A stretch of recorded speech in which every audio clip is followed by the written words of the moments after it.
Thank you so much for the introduction, Ron. Really appreciated that. I also had the pleasure of being taught by Ron when I was in the certificate program for leadership and ethics, and have definitely walked away with a ton of different lessons from that certificate, and particularly from Ron. So a little bit of background on myself. I am just a recent graduate. I've only been out of college for a year now, so not far removed from the college life at all. Graduated last spring, and I was a marketing major. I also did the certificate program in leadership and ethics, as I mentioned, along with a certificate in international business. And I was pretty involved in my time at Pitt and in CBA. I was on the leadership team for Phi Beta Lambda, and I also completed the international internship program out of the College of Business Administration. So that was one of my internships, and that internship was really special because it was a startup in Madrid. So taught me a lot of different, showed me a very different environment than what I was typically used to. And then in addition to that internship, I had also interned at PNC, which most of the listeners might be familiar with, as well as the Pittsburgh Steelers, which was probably one of my more fun internships to have. After graduation, I rolled over to, or moved over to Silicon Valley, and really that's where I'm going to be talking about today. So when I was an undergrad, LinkedIn was my dream company, to say the least. I was very, very, very fascinated by the company. I was inspired by its mission and its culture and its vision, and so it led me to doing a little bit of networking and ultimately landing an offer during my senior year. So I had no idea what Silicon Valley was like at all. I had never been to California, and so today I just want to give you a perspective of Silicon Valley, because this is certainly not one that I had before moving there and before making my decision. There's definitely a lot of great facets of Silicon Valley, and I'll walk you through just a high-level overview of what the culture is like, what the demographics are like, and other things like what people are doing there. One of the things that I will mention is, some of the things I'm presenting here are definitely not going to be, all sunshine and rainbows. I want to be very open and honest about the, what the world that exists over on the other side on the West Coast. So there's definitely, you'll notice some positive and negatives to living in Silicon Valley. The other thing, too, that I wanted to mention is that I love pictures, and I don't like a lot of words on slides, so hopefully you guys will enjoy the pictures that I have. I didn't want to put too much text in and just kept it really simple and easy to follow. So without further ado, let's get started. First off, I want to just quickly talk about where it's actually located. So Silicon Valley spans from the San Francisco Bay Area to the San Jose. So it's not just kind of San Francisco, which sometimes people really just think of that, as it really covers the entire peninsula of the Bay Area. Now, the reason why I wanted to point this out is because a lot of times also people have an idea of what California is like, but I do want to kind of make a quick difference between San Francisco and LA. A lot of times people think they're one and the same, but they're really not, and they're two very, very different cities. Both have their own unique cultures, but today I'll be obviously spending more time talking specifically about the Bay Area culture. So I'm going to cover things, as I mentioned, like demographics, cost of living. The first 2 points are probably the ones that are not the best parts of Silicon Valley, to be perfectly honest, but the culture and the lifestyle are certainly two things that I've come to really love and enjoy and embrace about living here. So first off, the demographics. I really had no idea what the people would be like when I moved here. So to be, I was very surprised actually when I realized that diversity is a problem in Silicon Valley. And within tech companies in particular, it is really an industry problem.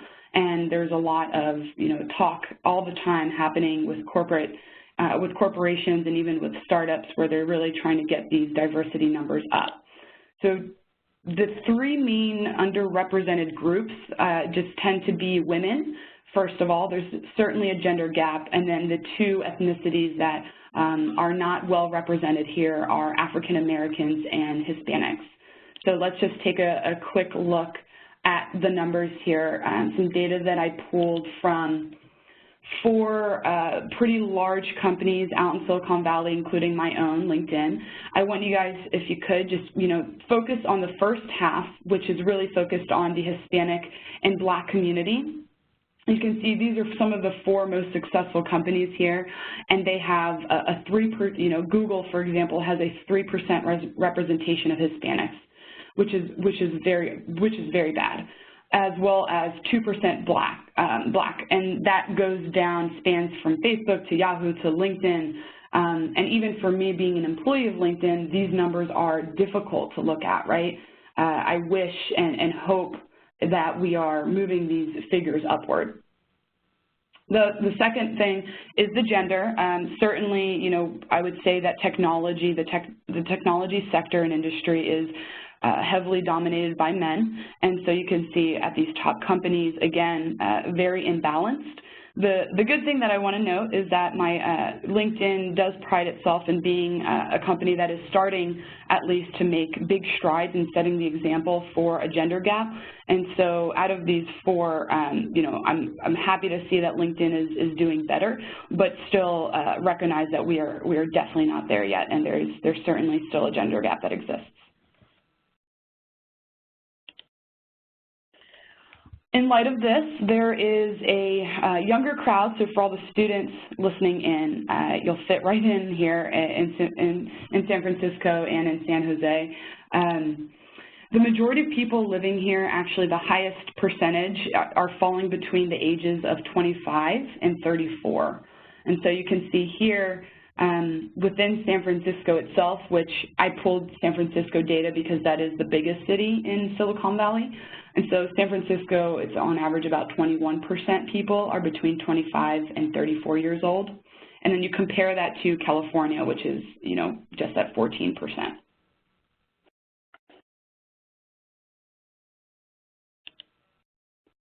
So now I'm going to talk about the cost of living. This is also something that I had not known when I decided to move there, but I obviously did my research beforehand in order to prepare for the high costs of living. So again, being transparent here, the cost of living is actually 87% more expensive than any other city in the U.S. And I was very surprised by the fact that it's even more expensive than Manhattan, which is very, very notorious for their high rent prices. But, the Bay Area actually beats out all of that. And then even basic things, toilet paper, food, groceries, all of those different things, it's 62% more expensive than the U.S. average. So in addition to that, there's also, of course, higher tax rates. Being taxed on the salary tends to be higher in comparison to my colleagues, as well as higher gas prices, of course. The picture that you're seeing right now does not reflect what the California gas prices are, just FYI, but did want to kind of, even though the gas prices are lower right now throughout the country, our gas prices do tend to still steep upwards. So obviously it is an expensive place to live. Personally, I definitely feel the cost of living, and my friends and I definitely live through it day in and day out. But the great thing about the Bay Area and Silicon Valley is, although it is expensive, our salaries are higher. I did an informal comparison of salaries with my colleagues and also found that to be true in addition to the research that I did. And so what that means is on average, the average salary in 2013 for people working in tech in Silicon Valley was a little north of $100,000. Now, of course, this is the average, so just want to kind of make sure that obviously there's fluctuation there, but that average was significantly higher. In addition to that, San Francisco, again, the largest city in Silicon Valley, had the highest wage growth. So not only are the salaries larger, but also year over year, these wages are also steeping upwards. So while the cost of living and rent prices are increasing, so are the salaries in order to combat that. So on average, you saw, as you can see here, in 2013, the average salary grew almost 20%.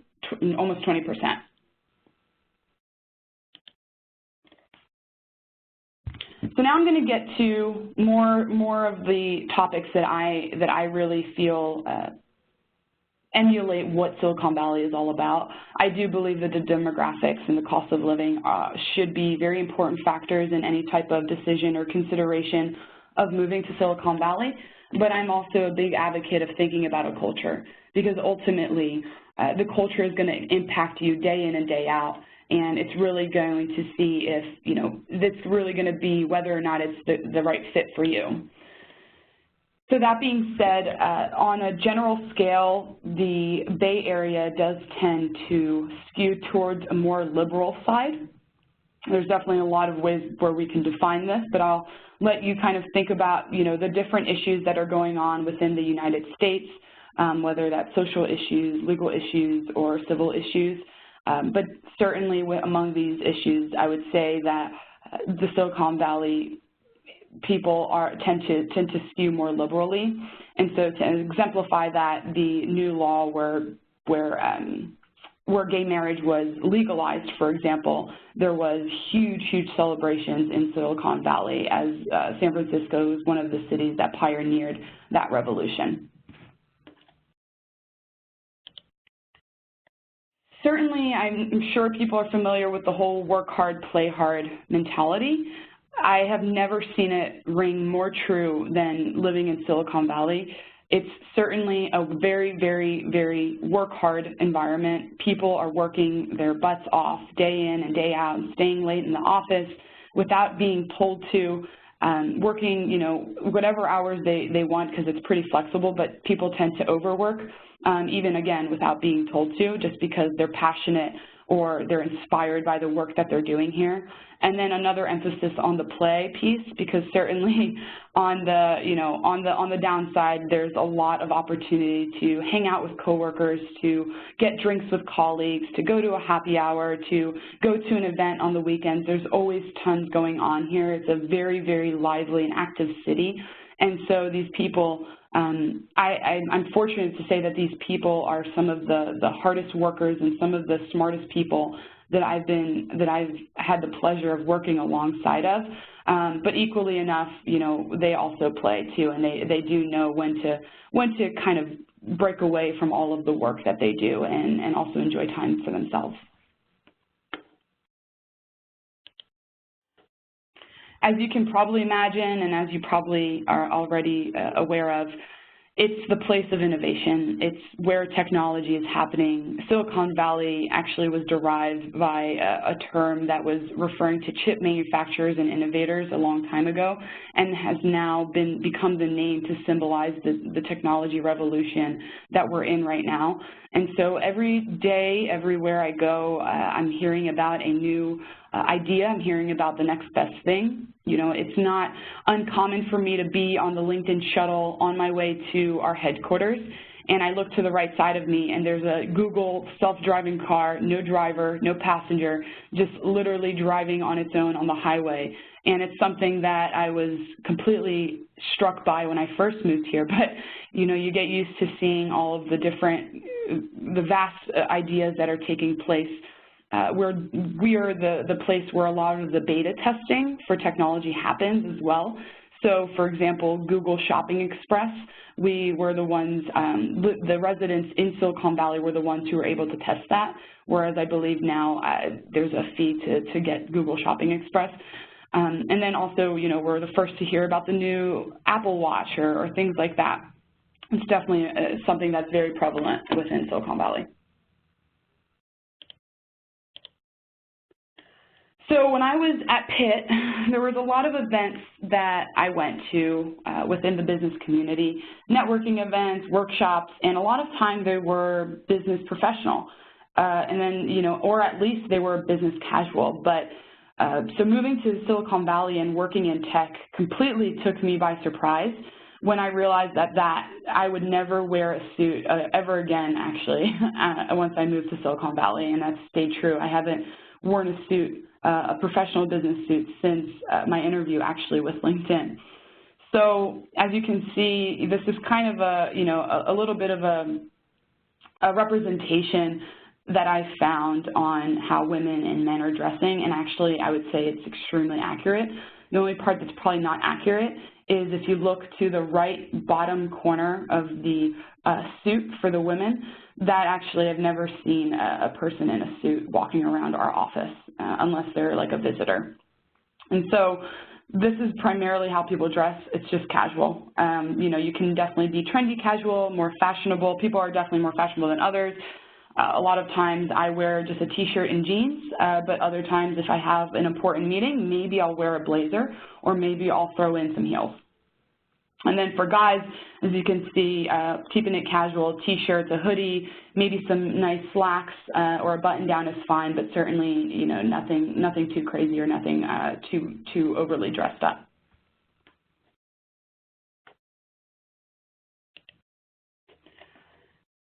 Now, I put this slide in because this is something that is personally one of my favorite parts about Silicon Valley. I've noticed that it's really an open environment where everyone is accepted.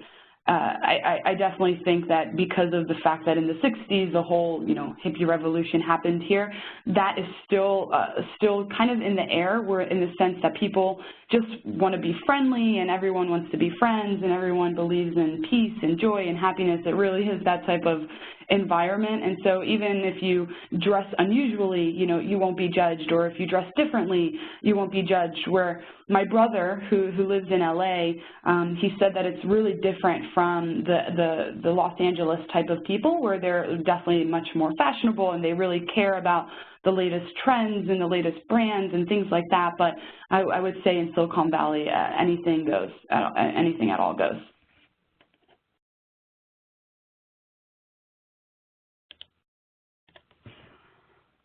So the other thing that I did want to cover was lifestyle. Every city is different. Everyone has their own different traditions or things that they do, or certain ways about it that really define one city from the next. And so a couple things that you may or may not be surprised about when it comes to the lifestyle and what people are actually doing in Silicon Valley.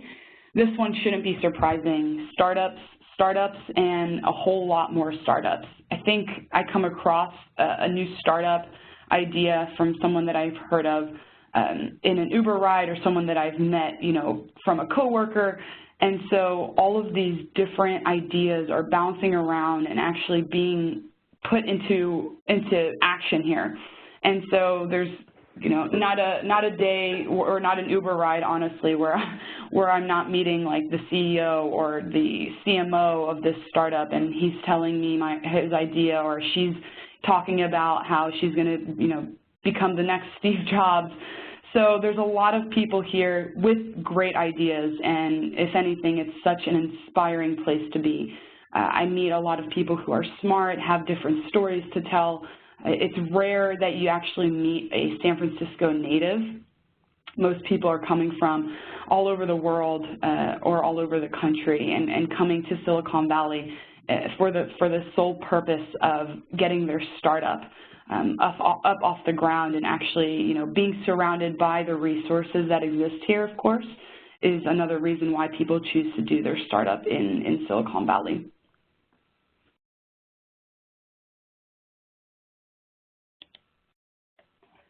Another thing that is a great thing about Silicon Valley that's definitely helped with my own habits here is it's extremely health conscious. I'm actually from Philadelphia. I'm not sure if we have any Philly people on the line here. Hopefully we do. But if you're from Philly, or if you're just from East Coast, you know that the whole Philly cheesesteak is just a very big and important part of our lives, and that was a very, very probably favorite food of mine living on the East Coast. New York, they have their bagels and all of those wonderful, tasty meals. But, when I came over here, I was so surprised that everyone is just eating a lot more nutritious meals like salads, or if I had a dime for every avocado that I've eaten here, I honestly would be rich. Everyone is just always eating so healthily, which has really actually kind of changed my way of eating and my way of dieting and my nutritious perspective, as well as the fitness level here. I mean, all of my friends and all of my coworkers, after work, everyone's going to the gym. If you don't belong to a gym, then it's like, wait, well, like you got to make sure that you sign up for a gym membership, or you run on the Golden Gate Bridge, or you run by the Embarcadero or the water, or you go hiking, you do some type of fitness activity level, and that's something that, everyone is doing and everyone encourages it for your health. And so it's something that I think is definitely a positive from coming over here.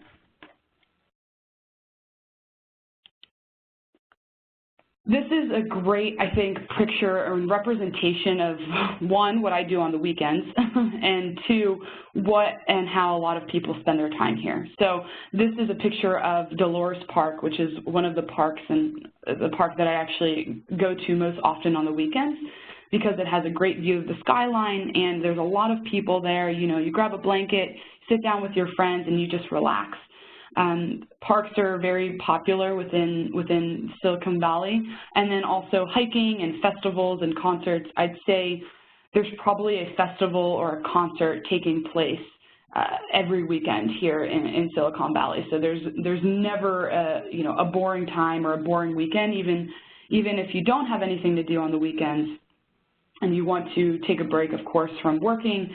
And there's always a lot of different events that you can do, and there's always hiking because of the weather that's really nice over there.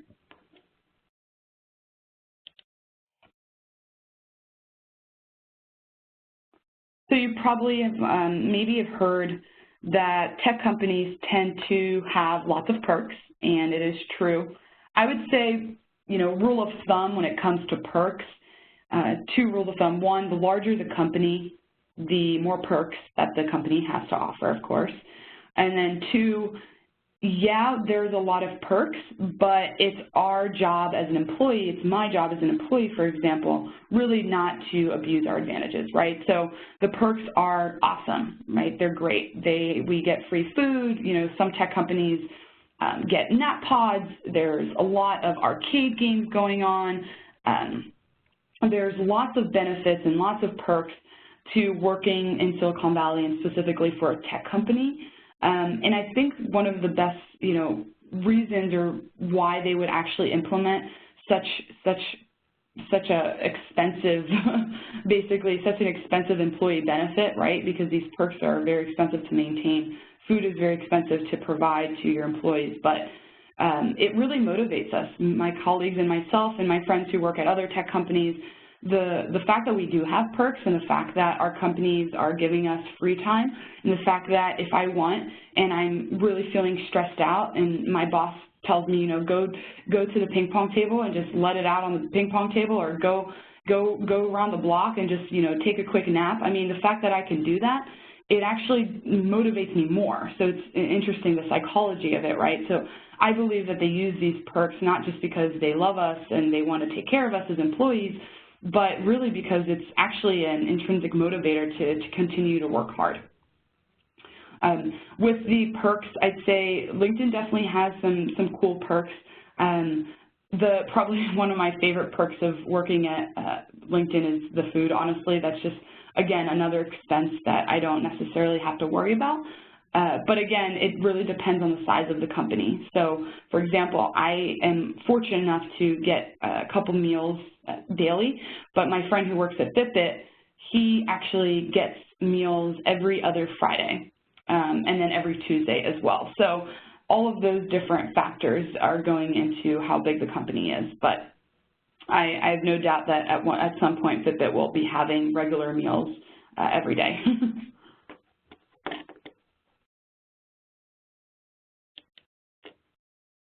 So I did want to leave time for questions.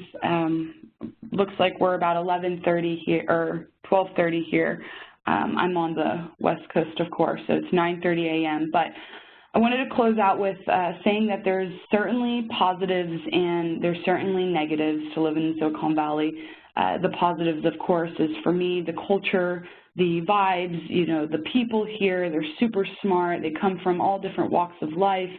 But on the other side, you know, it is expensive, right? And diversity within these tech companies is lacking. It's something that I really want and I'm really hoping that that changes in the next 2 years for us. And I think that, you know, there's companies out there that are trying to make strides with those type of issues. But overall, living in Silicon Valley and moving here, even though I had no idea what it was like beforehand, I actually remember going into Ron Magnuson's office and literally writing out an Excel spreadsheet of the budget as soon as I found out how expensive it'd be.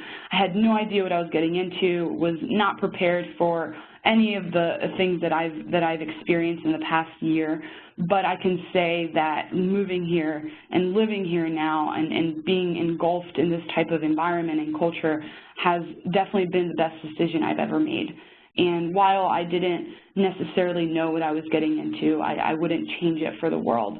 And so I just wanted to kind of leave off on that note as we think about what our next plays are, or where we want to intern, or where we want to get our first job out of college. I would personally recommend Silicon Valley and the technology industry as a place to go. Thanks, Rose. I appreciate that. And at this time, we're going to turn our attention to some questions. So if you have any questions on any of the material presented this afternoon, just please simply submit a question via the Q&A tab. If your presentation is full screen and you wish to submit a question, you will need to exit the full screen view and return to the WebEx event window before you will see the Q&A tab on the right of the screen. So while we're queuing up for some questions, I just wanted to highlight some of the upcoming events that are coming with CBA. First, tomorrow night, there's going to be an event at Greensburg, but also there's also an event coming up on November 18th with Robert Grossick.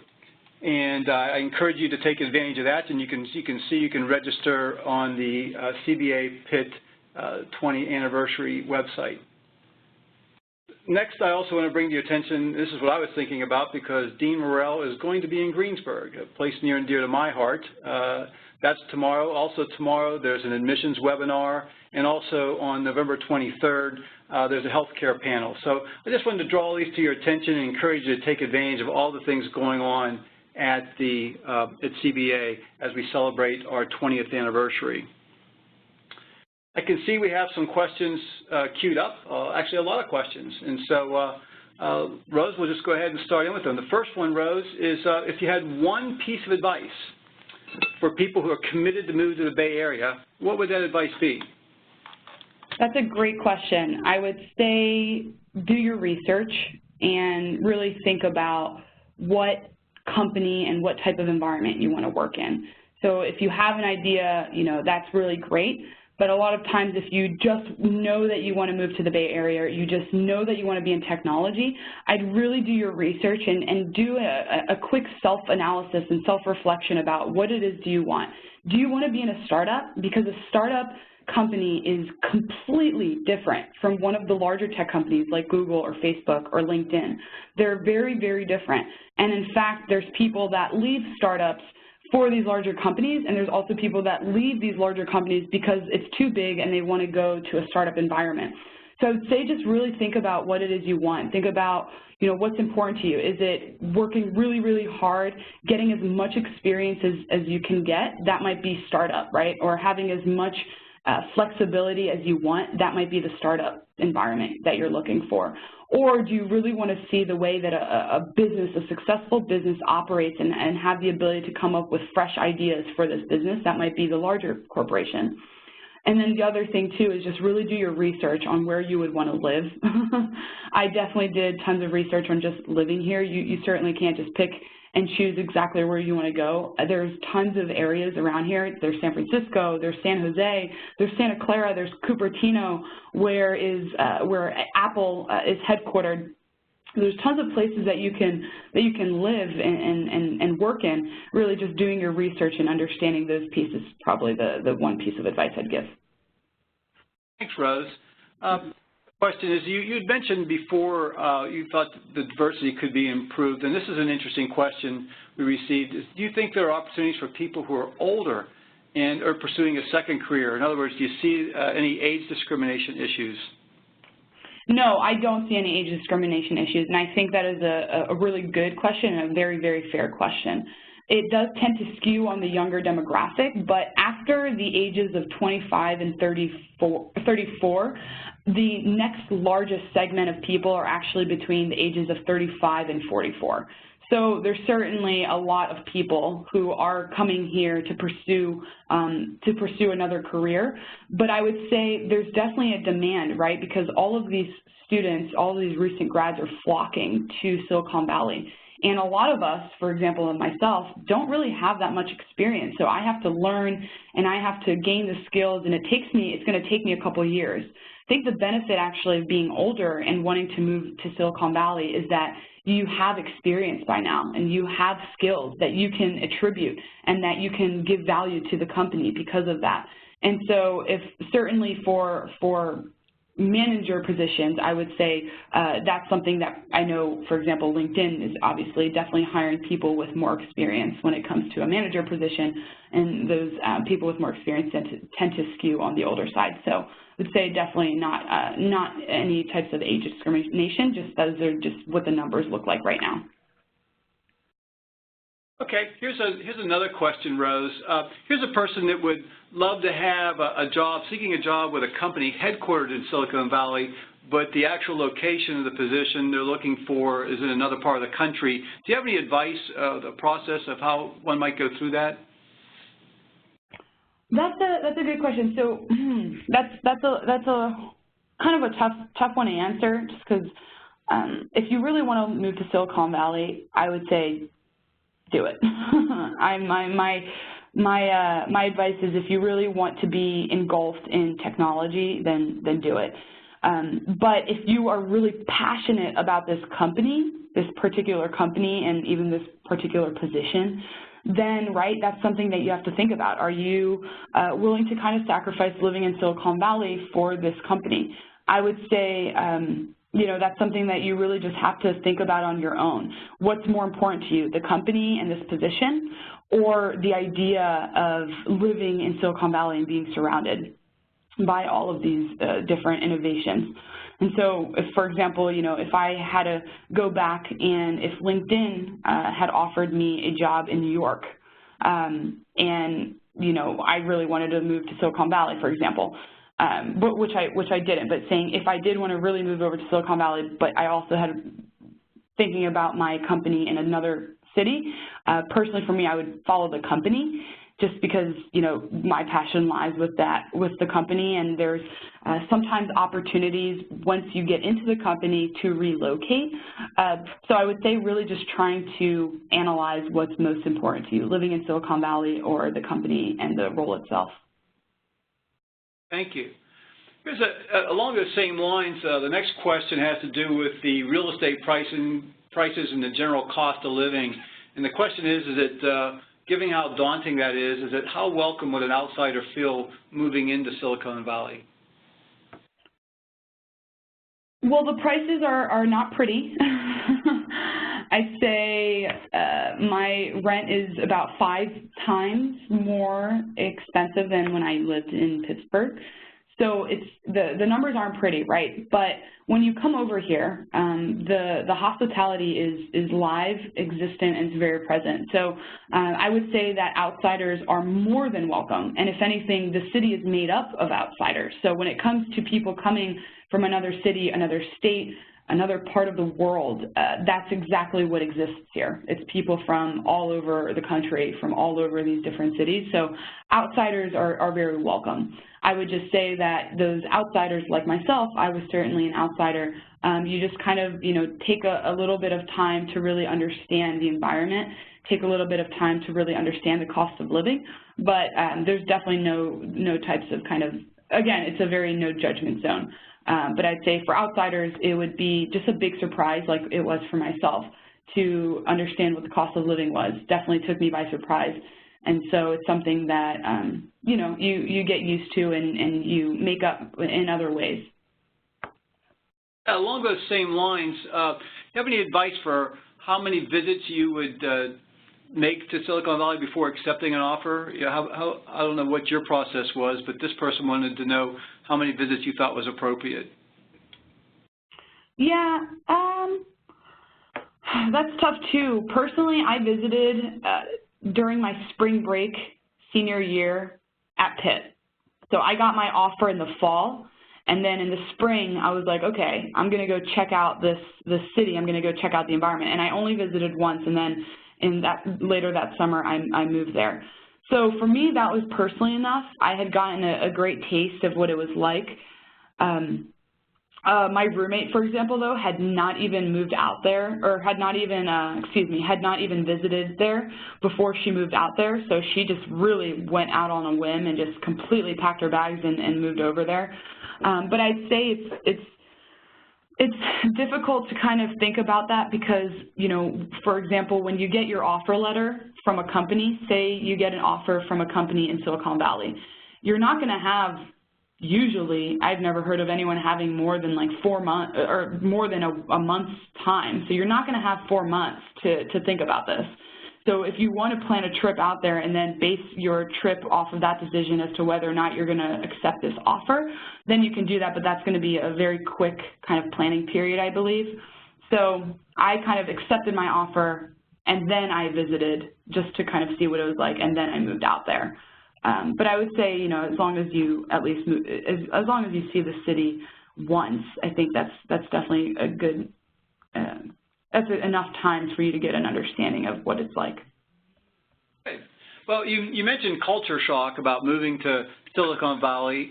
What prepared you the most, either through your experiences at Pitt or through other experiences for the life in Silicon Valley? Yeah.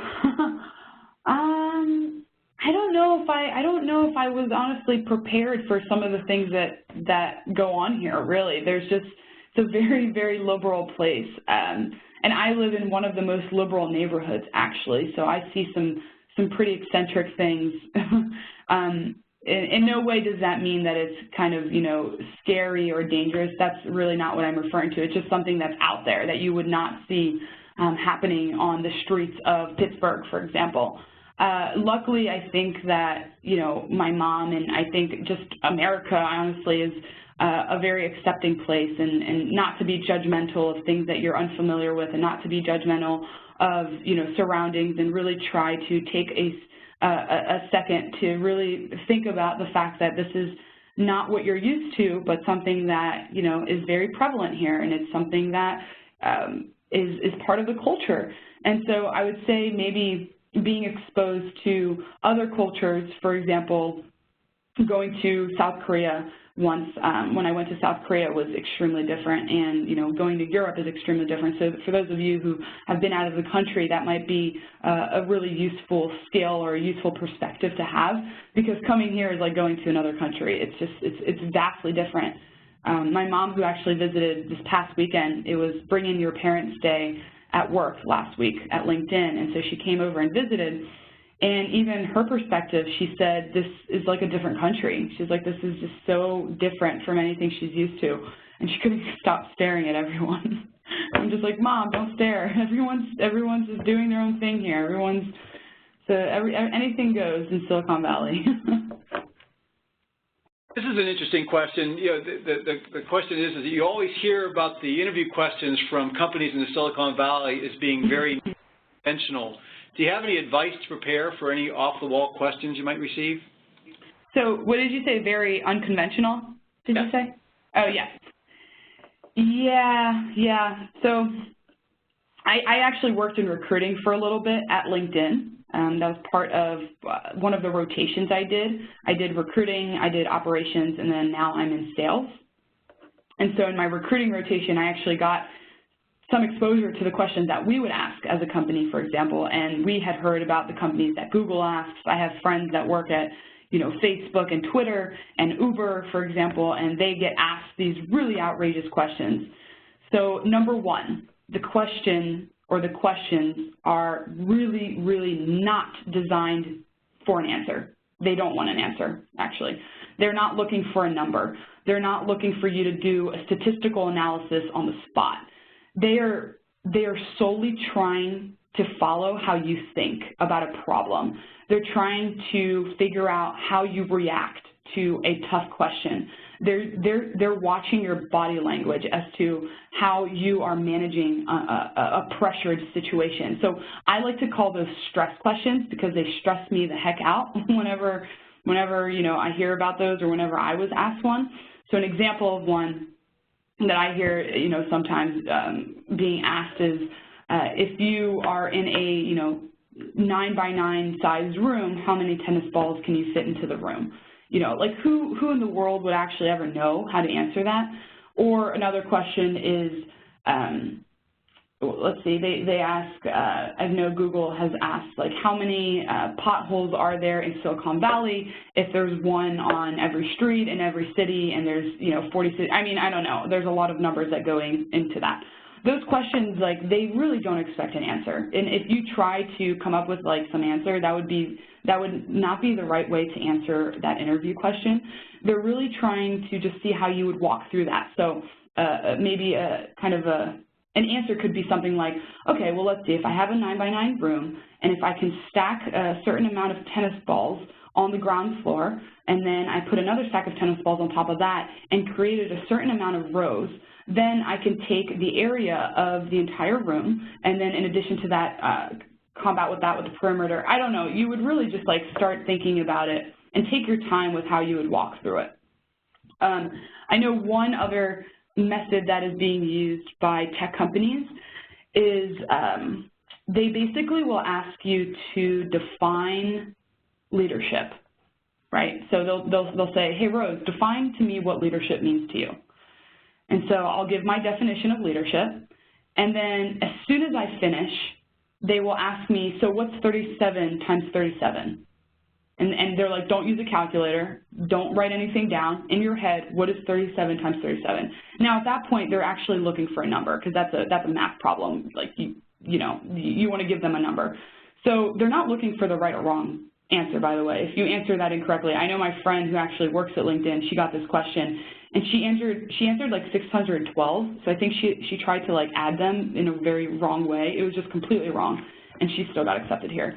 But right after they ask you that math question, they say, okay, now you'll say, you know, 1,612. Right after that, they'll say, okay, now give me an example of leadership.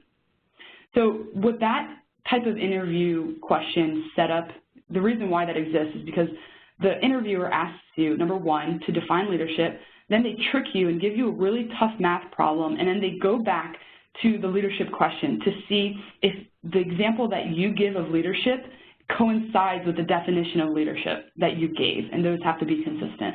And so they're really basically using the left part of the brain as well as activating the right part of the brain, which is more of the math problem. And so, again, lots of analyses that can go into that, but that's something to just be you know, cognizant of. And when I'm preparing for an interview or when I'm trying to help other people prepare for these interviews, I always tell them, like, the worst thing you can do is just answer what the first thing that's on your mind. You really want to take your time, just think about it, and they will respect you more, and they will, you know, find more value in the fact that you're not just jumping on an answer and making it up, but you're actually taking time to think about it critically. That's interesting, Rose. Thanks for sharing that. Sort of along those same lines on the recruiting end, how do you go about negotiating your salary?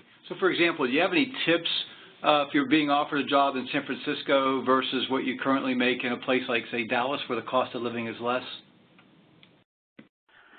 Yeah, another really good question. I'll be honest, I haven't negotiated salary yet. So personally, I don't know like any of my tactics. I've heard of people, and I know my brother has negotiated his salary. I would say that negotiations are 100% okay to do. I would say it's a little bit tougher for entry level, to be perfectly honest, just from being in recruiting. You know, we were, for example, when I was giving out offers, when I was in recruiting, like that was really like my final answer. And if people tried to negotiate, especially if they're entry level, you know, that I would just caution on that, right? Because at this point, it's like, you haven't even worked. So, you know, you haven't worked yet. So what are you trying to negotiate? Now, if you have experience and you really don't think that that salary meets your expectations or meets your cost of living or meets just, you know, what you're looking for, then certainly I would say there's opportunity on the table for some negotiations and really to kind of talk through how much it costs within San Francisco. And obviously everyone is pretty sensitive and pretty lenient when it comes to that because we all understand it. And so, you know, that's something that you can definitely bring up, like the cost of living is high. Another way to negotiate, I know that people negotiate relocation. Some companies offer relocation packages, and unfortunately some don't. LinkedIn did offer a relocation package, luckily, so it helped me with all of the, you know, sending all of my stuff over there. But if you don't have a relocation package, I would say even if you're entry level, whatever age you are, you should definitely negotiate for that.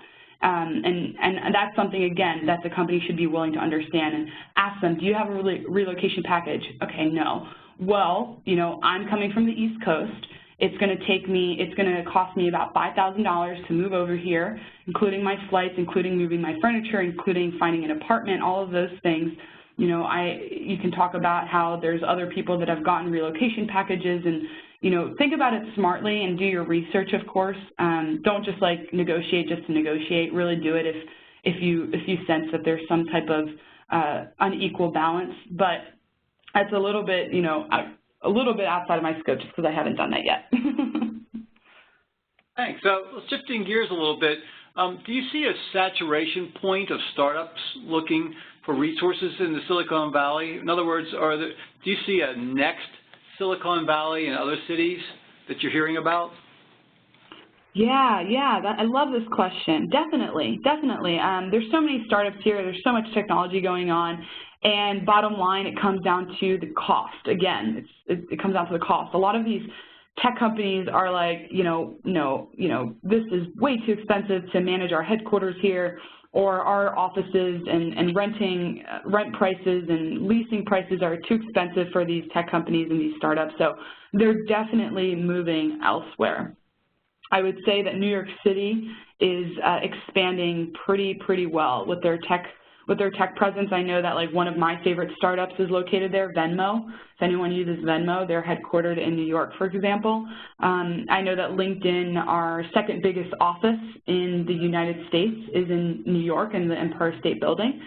So there's definitely opportunities within New York. I would say there's also opportunities within Chicago. And then there's also opportunities perhaps in other large cities like Seattle. I know that's where Microsoft is headquartered, for example, in Washington. And so lots of cities that have bigger tech presences, for sure. And then the other thing, too, is that San Francisco and San Jose tend to be more expensive than Oakland. And not Oakland, Pittsburgh, by the way. Oakland, California. Oakland is about 30 minutes away from me. It's just across the bridge, and it tends to be cheaper as well. Good. Well, hey, Rose, thank you so much. We have time for one last question, and I'll just leave it with a general question. What advice would you have for any of the students listening today as they prepare for their careers? Any advice at all? Not just about moving to Silicon Valley, right? Right. My biggest advice is you really, when thinking about your future and thinking about full-time, there's just so many factors that go into that decision, right? There's like, there's what industry do I want to be in? What company do I want to be in? What size? What environment do I want to be in? What city do I want to be in? There's just so many things, and I remember it's so hard to manage those questions. It's not easy, and I totally understand and I empathize with current students and seniors especially who are interviewing for all of these different jobs and even internships too, right? It's hard to just understand what exactly you should do and what exactly, where exactly you should work. I would say one of the best ways to guide your decision is really look for a company or look for an organization or look for a startup that inspires you. And I mean that because there's tons of research right now that are basically saying that millennials, my age group, my demographic, my generation is very purpose-driven. So we are the ones who just want to make an impact. We're the ones who want to make a difference in the community, in the world, in people's lives. We want to help change the way that we look at things and understand things, and we do a great job at adopting technology. So I would say look for a company. You know, don't just think about who's going to pay the most. Don't just think about, oh, it's in this city or it's in that city. Don't just, you know, think about what company do you believe in? What company inspires you? What company, when you read their mission statement, gets you excited, right? Don't just kind of go to a company because someone says, oh, that's a great company, you should work there.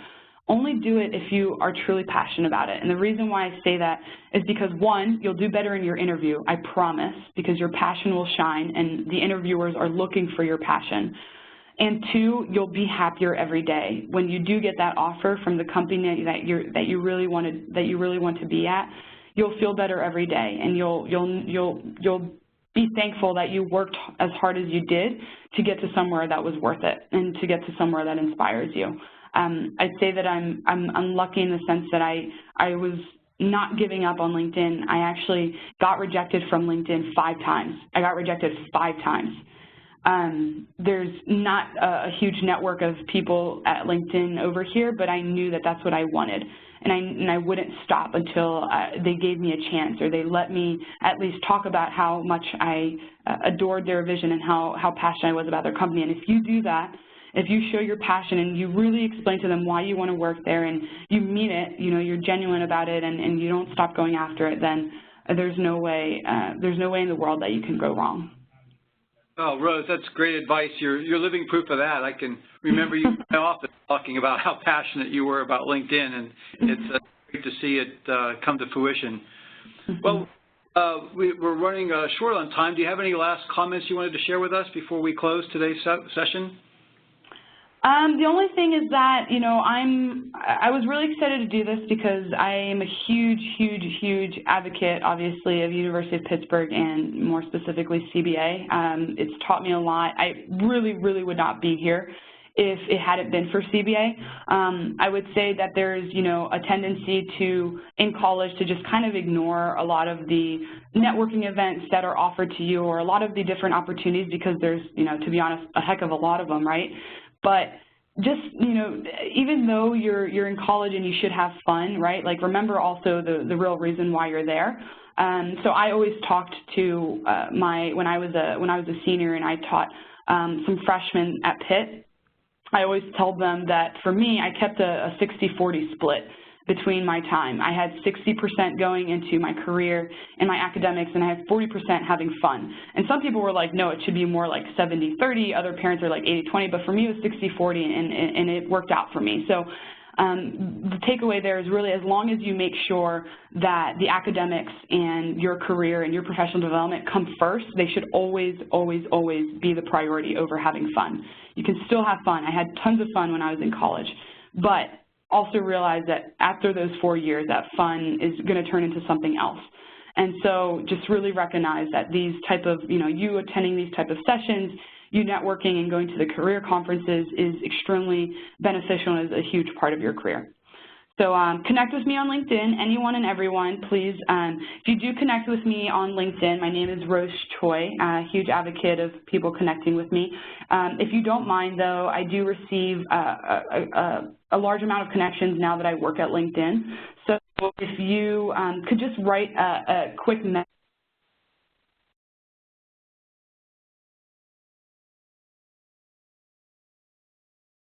Well, Rose, thank you so much. So I really appreciate you taking the time. And ladies and gentlemen, that does conclude today's webinar. So on behalf of the University of Pittsburgh, I want to thank everyone for your attendance today.